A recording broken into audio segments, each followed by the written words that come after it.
विनोदनि नंदिनुते गिरिवर विंद शिरोधि निवासनि विष्णु विलासनि जिष्णुनुते भगवती हेशिति कंठ कुटुंबनि भूरि कुटुंबनि भूरि कृते जय जय हे महिषासुर मर्दनि रम्य कपर्दनि शैल सुते। बोलिए साचे दरबार की। ब्रह्मनिष्ठ, कर्मनिष्ठ, तपोनिष्ठ, लक्ष्यनिष्ठ समाज की निस्वार्थ अवधारणा के लिए समर्पित करने वाले मेरे पूज्य संत श्री चरणों में आपके बालक विष्णु चैतन्य का कोटि कोटि प्रणाम।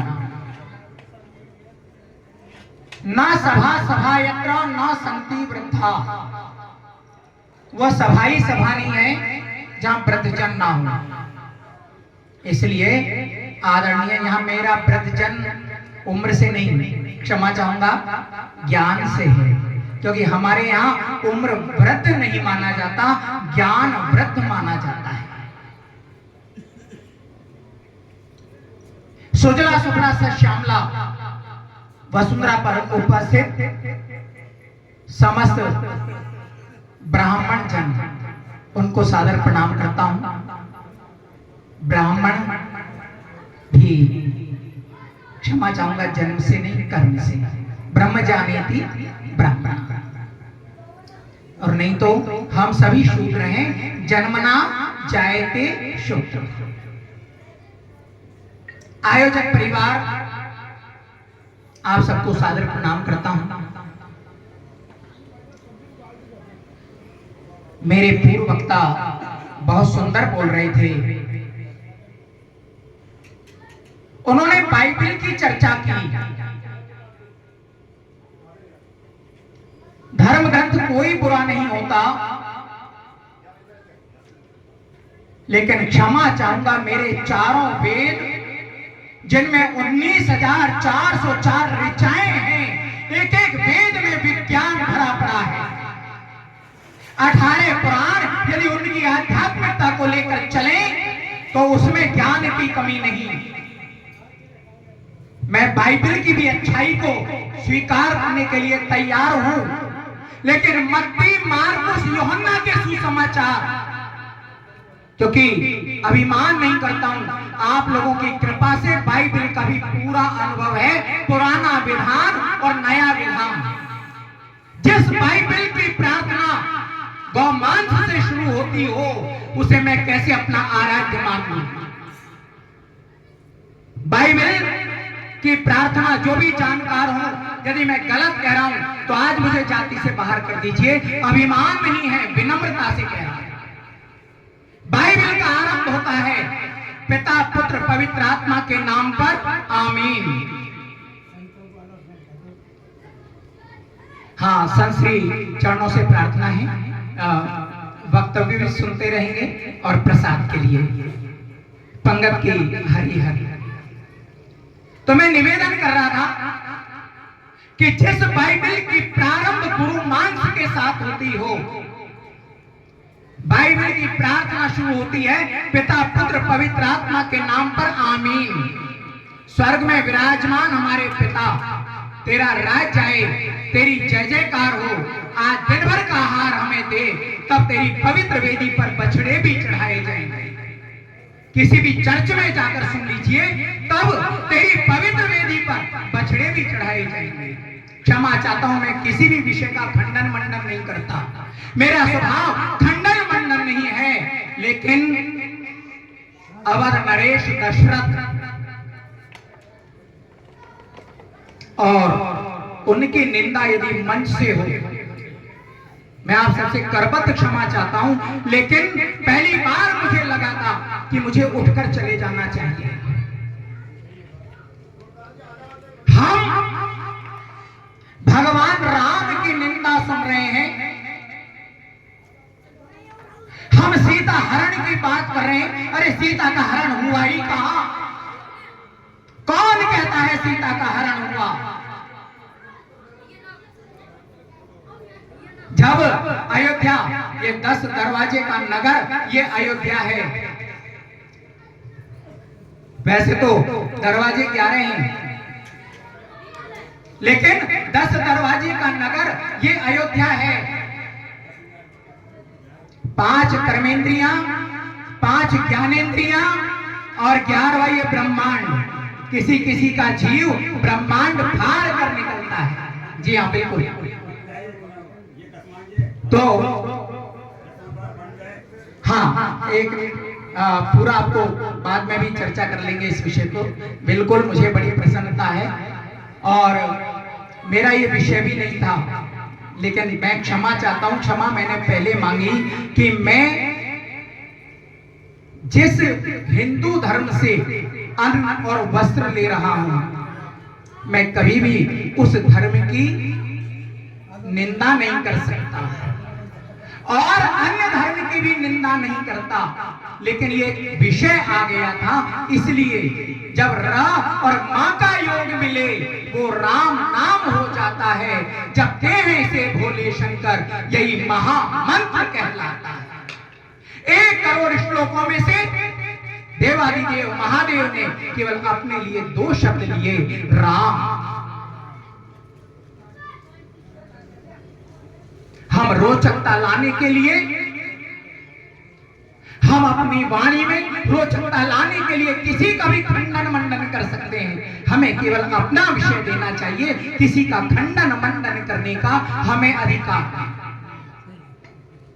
यम वैदिका मंत्र दृश्य पुराना, इंद्रम यमम मातरिश्वान माहो, वेदांति नो निर्वचनीय मेकम, यम ब्रह्म शब्देन विनिर्दिशन्ति। शैवाय मीशम शिव इत्यवोचन, यम वैष्णवा विष्णु ऋतिस्तुमन्ति, बुद्धस्तथा अनिति बोध जैना, सतश्री अकालेति च सिद्ध संता।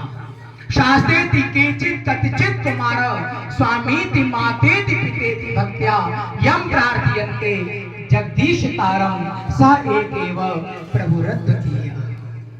चाहे आप उन्हें शिव कहें, शिव लोग शिव कहते हैं। जो अद्वैत ब्रह्म को मानते हैं वो उनको निराकार कहते हैं। वैष्णव जिन्हें विष्णु कहते हैं,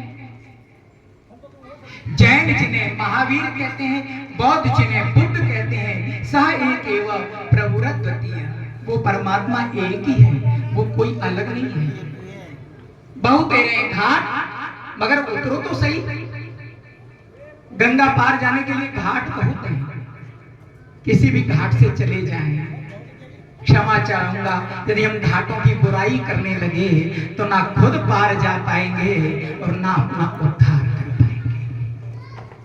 क्योंकि कुछ बंधुओं के लिए गंगा एक गंदा नाला हो सकती है, लेकिन हमारे लिए तो वो पतित पावनी है, हमारे पापों को धोने वाली देव सरिता है।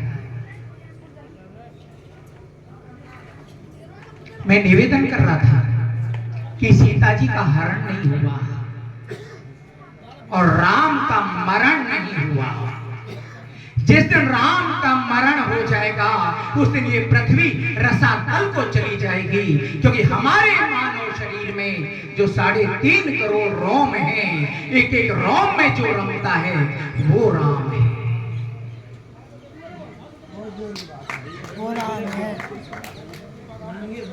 सीता जी का हरण,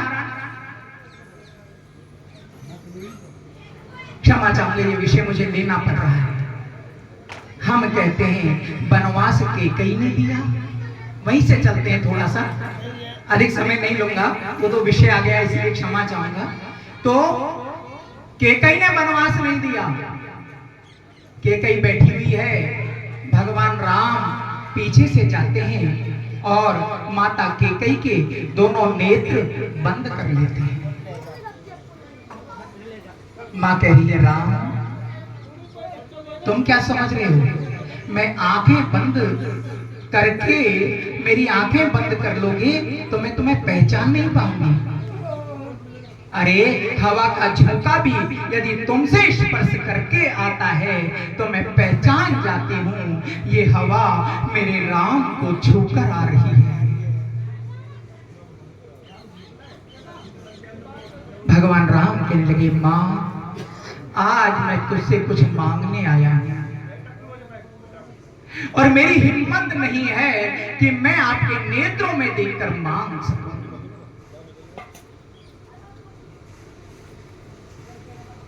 का राम मांगो, का नामा वचन दो, और वचन देने से पहले सोच लेना आज मैं जो मांग रहा हूं, ध्यान रखना आप पर हमेशा हमेशा के लिए कलंक लग सकता है। कोई अपनी बेटी का नाम केकई नहीं रखेगा।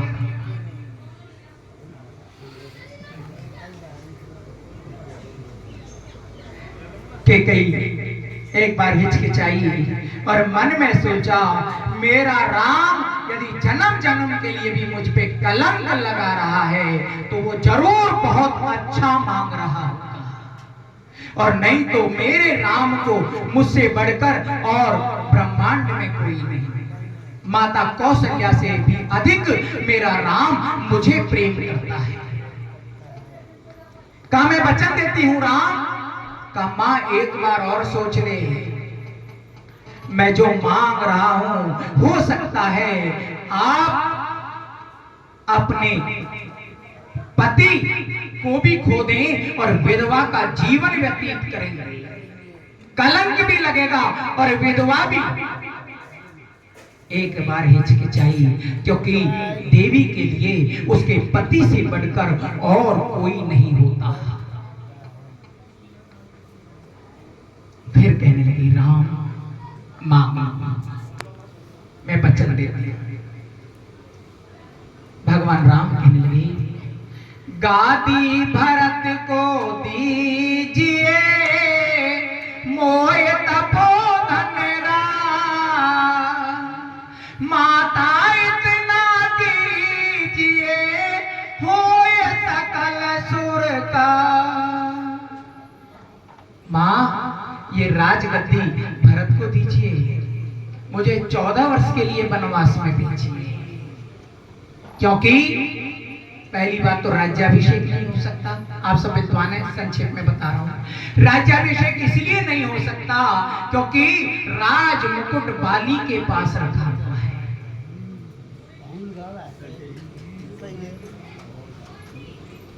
यहाँ तो बड़े बड़े विद्वान बैठे हैं, हम तो आपके केवल बालक हैं और अज्ञानी हैं, मूर्ख हैं। राज मुकुट बाली के पास है। अभी तो कुछ को ही पता है, पूरे समाज को पता चल जाएगा, रघुवंश की निंदा हो सकती है। 14 वर्ष का वनवास क्यों? क्योंकि जो 13 वर्ष तक नींद और नारी से रहेगा वही मेघनाथ को मार सकता है। 14 वर्ष का वनवास हो गया, रावण को पता चल गया। सीधा जाता हूं कि सीता जी का हरण हुआ या नहीं। किसकी हिम्मत है जो जगदम्बा जानकी का हरण कर सके? मां सीता में इतनी शक्ति थी कि एक रावण क्या, यदि 100 रावण भी हो तो टुकड़े टुकड़े करके फेंक देती है। ये मेरे भारत की नारियां हैं, ये ब्रह्माणियां हैं। आज के युग में यदि लक्ष्मीबाई हो सकती है तो उस युग में क्या सीता जी कम होती?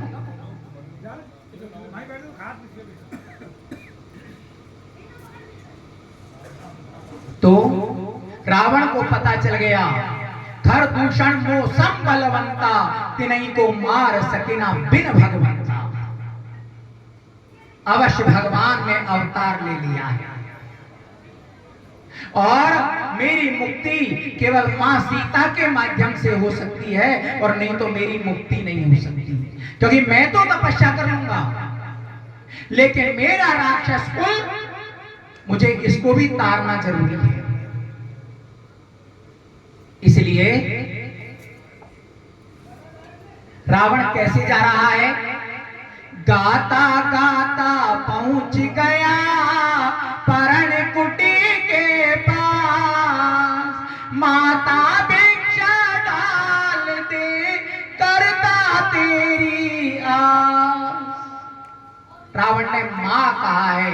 रावण जैसा ज्ञानी, क्षमा चाहता हूं, रावण कोई मेरे खानदान का नहीं है जो मैं उसकी बड़ाई करूं, लेकिन जिसे हम राक्षस कहते हैं क्योंकि उसमें घमंड था, अहंकार था, इसलिए ज्ञानी होते हुए भी राक्षस कहलाया। नहीं तो उस जैसा विद्वान गाता गाता पहुंच गया। मां कहा, वाल्मीकि रामायण में वाल्मीकि जी कह रहे हैं, मां भिक्षाम नहीं, मां मुझे भिक्षा में आप चाहिए, देह समेत चाहिए। तुलसीदास जी महाराज ने भी एक चौपाई में, यहाँ अनेक मेरे संत श्री चरणों में बैठे हुए हैं, तो तुलसी के रामायण में भी है, सुन सिय वचन लंकेश निशाना, चरण बंदी मानव सुख माना। ऊपर से लंका का राजा रावण क्रोध कर रहा है, लेकिन मन ही मन सीता जी के चरणों की वंदना करके सुख प्राप्त कर रहा है। लक्ष्मण जी ने लक्ष्मण रेखा खींच दी, और ये चरित्र भी भगवान राम को पता है। भगवान राम ने, रे अनुज आप कैसे आ गए? सीता जी कहा, भैया आप चिंता मत करो, मैं रेखा खींच के आया हूं। का कैसे खींची बताओ? लक्ष्मण जी ने भगवान राम को रेखा खींची, कहा इसे हटा तो सही। जैसे ही हटाई उधर भी लक्ष्मण रेखा हट गई और रावण का कार्य हो गया। रावण रथ में बैठा कर ले गया, लंका में नहीं, अशोक वाटिका में। यानी नहीं, शोक यानी चिंता। माता जी चिंता की कोई बात है ही नहीं, आप आनंद से आ रहे हैं। दो तीन चौपाइयां और जिनमें हमें रावण की भक्ति का परिचय मिलता है। कह रावण सुन सुमुखी सयानी, मंदोदरी आदि सब रानी, तब अनुचरी करौ बन मोरा, एक बार बिलोक मम और। रावण कह रहा है आप सुमुखी हैं, सयानी हैं, समझदार हैं, मैं आपकी सेवा करना चाहता हूं। मैं ही नहीं, मंदोदरी आदि जितनी भी रानियां हैं सब आपकी सेवा करेंगे। रावण यदि पति भाव में होता तो कभी भी जगदम्बा से ये नहीं कहता कि मैं आपकी सेवा करूं। उसका भाव वही है जैसे जय विजय के रूप में हम आपकी सेवा करते थे, द्वारपाल थे, वैसे ही सेवा करना चाहते हैं। सीता जी भी समझ गई और सीता जी ने कहा, तृण धरि ओट कहति वे देही, सुमिर अवध पति परम सही। रावण, अब हम लोग कह देते हैं भाई परपुरुष से बात करें इसलिए तरीके की ओट ले ली। ओट ही लेनी होती तो त्रेता इत्यादि ढेरों सारी राक्षसी थी, कोई की भी ओट से कहलवा देती, तिनका ही क्यों लिया? रावण, दूध देखो, तिनके का सहारा ही बहुत है तेरे लिए, तो सहारों का परम सहारा है। सुमिर अवध पति परम सही, तो अवध के स्वामी का स्मरण क्यों नहीं करता है? मां मुंह से भजन भजन ना हो। मेरी तो आखिरी बात सुन ले, जब आप देख लेना आदमी बिल्कुल परास्त हो जाए तो आखिरी धमकी रावण ने दी सीता जी को, मास दिवस महु कहा न माना, तो मैं मारवी काढ़, महीने भर के अंदर यदि मेरा कहा नहीं माना तो मैं आत्महत्या करूंगा। सीता जी को मारने की बात क्यों नहीं?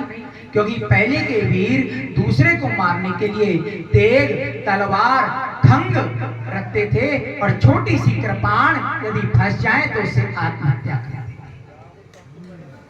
थे। इसलिए सीता जी ने विचार किया, ये मरने की कह रहा है। हनुमान जी महाराज पहुंच ही गए, इसलिए सीता जी ने चूड़ामणि उतारी तब दीनी, हरस समेत पवन सुत लीनी। चूड़ामणि सुहाग का चिन्ह जो मांग में पहले बहनें बांधा करती थी, उसे चूड़ा कहते थे, कहीं कहीं एमपी में बोरला भी कहते हैं। हाँ, तो वो चूड़ा सुहाग का चिन्ह नहीं उतारते हैं, लेकिन सीता जी ने इसलिए उतारा क्योंकि जब कैकेयी ने दिया था तो कैकेयी ने कहा था, बेटी ये चूड़ामणि जिसके राज्य में रहेगी उसका कभी विनाश नहीं होगा। रामचरितमानस में दो विषय ऐसे हैं, दो वस्तु ऐसी हैं जो माया से नहीं बनी, सोने चांदी तांबा पीतल से नहीं बनी। एक तो चूड़ामणि और एक मुद्रिका। प्रभु मुद्रिका मेली मुख माही और चूड़ामणि उतारी तब थी। शची को क्षमा चाहूंगा, कैकेयी को शची से मिली और शची से तीनों देवियों से प्राप्त हुई। शची बहुत बड़ा प्रसंग है, इसलिए संक्षेप में तो आदरणीय जन, ना तो सीता जी का हरण हुआ ना राम का मरण हुआ, क्योंकि यदि राम का मरण हो जाता, राम याद तो आता है, लेकिन कब याद आता है? जब हम 4 जनों के कंधे पर सवार होते हैं तब राम याद आवे। वह टाइम कोई और मत या कोई और मतांतर याद नहीं आता, चाहे किसी भी विषय का हो। अंत में जब जाते हैं तो राम नाम सत्य है, जीवन का अंतिम सत्य उस समय प्रकट होता है। उससे पहले यदि कोई राम नाम सत्य है कह दे तो बेचारा इतना पिटेगा। यदि बालक सुबह उठकर कह दे कि राम नाम सत्य है तो इतना पिटेगा, कब सुनाने जब वो सुन नहीं सकता। तो अधिक ना कहते हुए बहुत बहुत धन्यवाद। संचालक जी कह रहे थे आपको नंबर दोबारा भी आएगा, इसलिए जल्दी दे रहे हैं। ऐसी कोई बात नहीं, मुझे तो आप 2 मिनट दे देते हैं, वही मेरे लिए बहुत पर्याप्त है। मेरे वचनों से यदि किसी भी बंधु को कहीं भी थोड़ा भी आघात लगा हो या उनको दुख पहुंचा हो तो मैं पुनः करबद्ध हूं, उनसे क्षमा प्रार्थी हूं, क्योंकि हम छोटेपन में ही आनंद अनुभव करते हैं, बड़े बनकर हमने आज तक कोई आनंद नहीं लिया। बहुत बहुत धन्यवाद, बहुत बहुत आभार। बहुत बहुत धन्यवाद महाराज जी। आप भैया वार्ड है पंचवटी।